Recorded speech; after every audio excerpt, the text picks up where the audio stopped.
ایک بار کلمہ پڑھ لیتے آدمی، حدیث میں آتا ہے کہ اس کو جو ثواب ملتا ہے، پہلا ثواب تو یہ ہے کہ اللہ سبحانہ تعالیٰ اس کو شیطان سے محفوظ کر دیتے ہیں. بہت بڑا ثواب ہے الحمدللہ. اور دوسرا ثواب اس کا یہ ہے کہ اللہ سبحانہ تعالیٰ اس کرنے کی وجہ سے اس شخص کو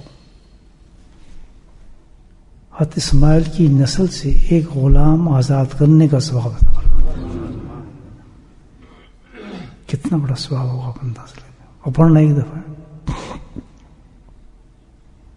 اور فرمایا اللہ سبحانہ تعالیٰ اس کلمے کو پڑھنے سے اس شخص کے 10 درجات بلند فرما دیتے ہیں. ماشاء اللہ سبحان اللہ. اور فرماتے ہیں کہ پھر 10 درجات کے ساتھ ہی اللہ سبحانہ تعالیٰ اس کی 10 گناہوں کو بھی ختم کر دیتے ہیں. خزانہ ہے. تو اب فرمایا کہ 5ویں چیز جو اس کلمے کو پڑھنے سے جو ملتی ہے انسان کو وہ یہ ہے